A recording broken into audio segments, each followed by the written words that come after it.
bienvenue. Vous nous écoutez sur le www.radioalfayda.net. Lundi 22 janvier 2024. Mesdames et messieurs, merci de la confiance renouvelée à la Radio Alfayda pour vous informer. Vous avez fait le bon choix. Nous sommes ensemble pour une demi-heure d'information. Si vous nous rejoignez dans l'actualité, c'est l'heure du journal dont voici les titres. À la une de cette principale édition, les travailleurs du Fonds d'entretien routier autonome FERA sont en difficulté. Ils dénoncent 14 mois d'arriérés de salaire. Ils interpellent l'État du Sénégal par rapport à la situation qui devient de plus en plus pénible et disent d'être fatigués. Le point, ce sera avec Alioune Badara Diop. Religion Prokhane 2024, le directeur général de la Sénélec, Pape Demba Bitèye, a été reçu par le khalife général des Mourides en prélude du Magal de Prokhane. 550 points lumineux ont été mis à la disposition du comité d'organisation pour un montant global de 833 millions contre 591 millions l'année dernière. Cheikh Tidiane Diagne nous fera le point dans ce 12 heures. Accès universel à l'électricité lancé par le chef de l'État. Le village de Mbap est sorti des ténèbres qui couvraient ces nuits d'un voile noir quand la lune n'est pas au rendez-vous. Venu représenter le directeur général de la Sénélec, Pape Toby Gueye, lors de cette mise en service du village de Mbap.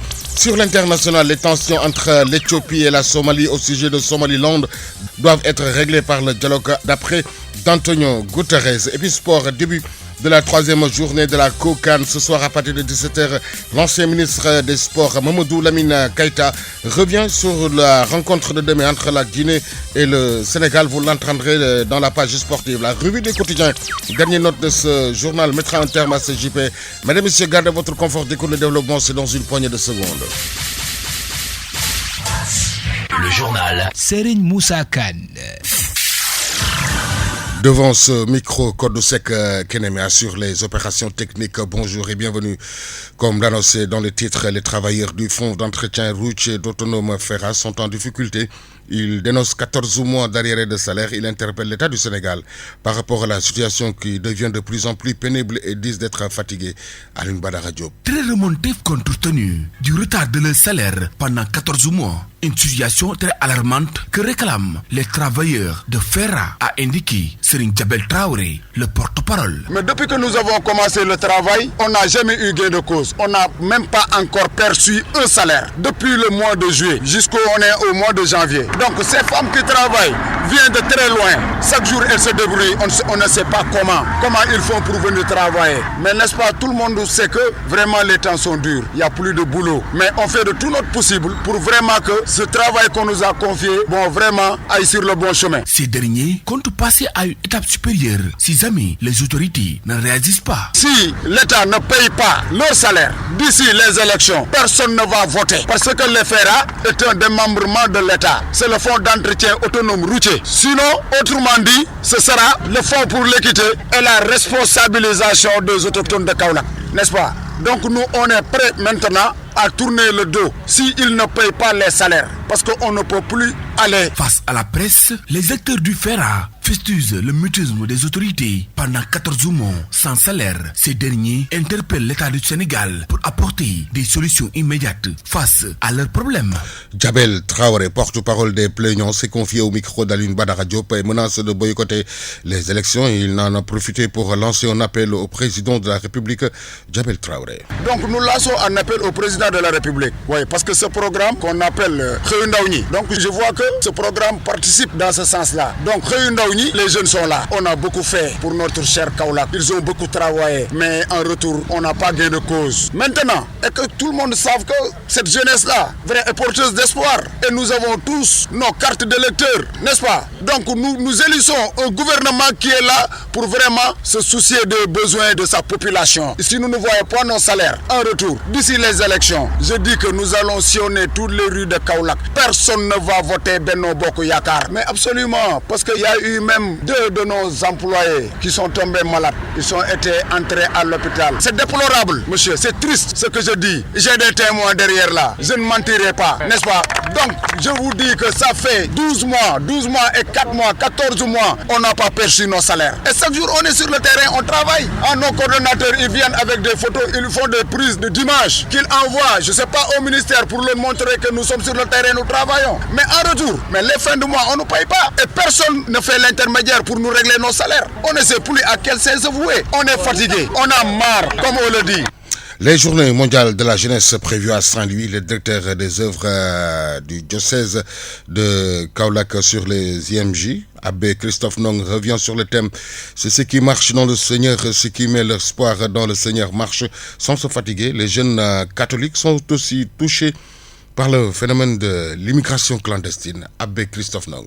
Le thème, c'est ce qui marche dans le Seigneur, ceux qui mettent leur espoir dans le Seigneur marchent sans se fatiguer. Donc, comme pour nous rappeler que nous devons mettre en avant l'espérance. Voilà, une situation qui ne peut pas nous laisser indifférents, puisque nos jeunes aussi sont peut-être touchés par ce fléau-là de l'immigration clandestine. À voir le nombre de morts, le nombre de vies qui sont restées dans l'eau, dans la mer. Aujourd'hui aussi, c'est un devoir pour nous, autorités de l'Église, de pouvoir porter ce message aux jeunes, pour les inviter à les conscientiser, les inviter à plus de responsabilités, par rapport aussi à un devoir être ici au pays. Par rapport aussi déjà à ce que peut-être beaucoup peuvent penser être l'Eldorado ailleurs, se dire qu'aujourd'hui même c'est possible de pouvoir réussir chez soi, de pouvoir réussir dans ce pays. Et cela, c'est quelque part aussi un appel fort que nous devons lancer à nos jeunes chrétiens catholiques pour leur faire comprendre et leur faire croire en leur propre potentialité, mais aussi en ces ressources qui sont ici dans le pays, qui peuvent leur permettre de trouver un lendemain meilleur, de s'épanouir et de vivre avec leurs proches, avec leur famille ici dans ce pays. Emprunter cette démarche pour aller dans l'Eldorado en empruntant les pirogues pour l'immigration clandestine, c'est aussi un rappel qui pourra être lancé dans le message à travers la démarche de la foi dans l'accueil de la croix des JMJ lors de ces célébrations des Journées mondiales de la jeunesse à Saint-Louis. L'arrivée de la croix par l'air, mais aussi la traversée de la croix par les pirogues. On peut dire qu'aujourd'hui, le Christ nous montre un autre chemin. Le Christ nous montre encore une autre voie de bonheur, de réussite. Au lieu d'emprunter ces pirogues pour aller vers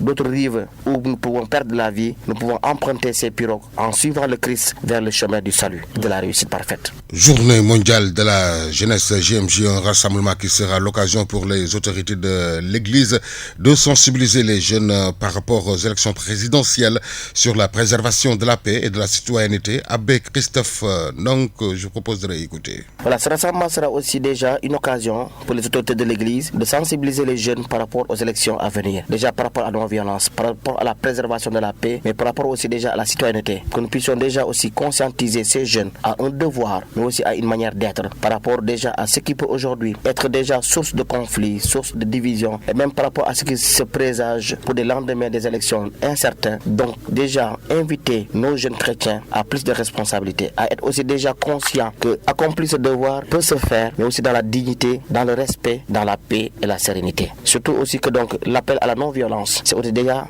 beaucoup de retenue dans les propos, dans les paroles, mais aussi déjà dans certaines discussions, dans certaines plateformes, que nos jeunes chrétiens soient aujourd'hui appelés aussi donc à prendre cette disposition pour que le jour des élections, qu'ils puissent accomplir ce devoir, mais aussi préserver cette paix. Nous le voulons et nous prions aussi Dieu pour que vraiment toutes ces forces convergent vers la préservation de cette paix, mais aussi vers le bon déroulement de ces élections, pour que aussi le visage du Sénégal, qui est encore rayonnant par rapport déjà à ce que nous connaissons, soit préservé. Nous avons aussi des présenteurs sociaux qui sont là, mais aussi nos chefs guides religieux qui lancent toujours l'appel à travers les rencontres avec les mouvements d'action catholique, à travers les prédications lors des célébrations des messes dans les paroisses, mais surtout à travers ce message fort que les jeunes aussi eux-mêmes lanceront aux autres jeunes qui se rassembleront à Saint-Louis lors des Journées mondiales de la jeunesse avec le forum des jeunes, mais surtout aussi ce message de la conférence épiscopale qui, je suis sûr et certain, permettra de pouvoir aussi apaiser les cœurs et de pouvoir nous mener vers des élections et des lendemains meilleurs. Nous attendons aussi un appui, un soutien, surtout un accompagnement de la part de nos autorités, surtout de la part de l'État. Un événement d'une telle envergure, nous le savons, demande beaucoup de mobilisation financière,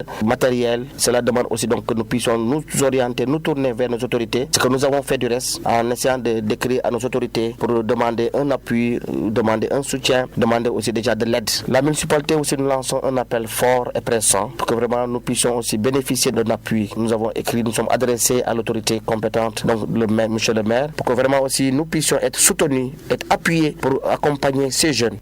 Alfayda FM, immeuble Cheikh Imam Hassan Cissé, studio Ali Moumara Alilo. Vous nous suivez sur les www.radioalfayda.fm.net. Approchanou Tillier, 12h bientôt 10 minutes. Vous suivez le journal. Prokhane 2024, le directeur général de la Sénélec, Pape Demba Bitèye, a été reçu par le khalife général des Mourides en prélude du Magal de Prokhane. 550 points lumineux ont été mis à la disposition du comité d'organisation pour un montant global de 833 millions contre 591 millions l'année dernière. Cheikh Tidiane Diagne. Dans le cadre des préparatifs du Grand Magal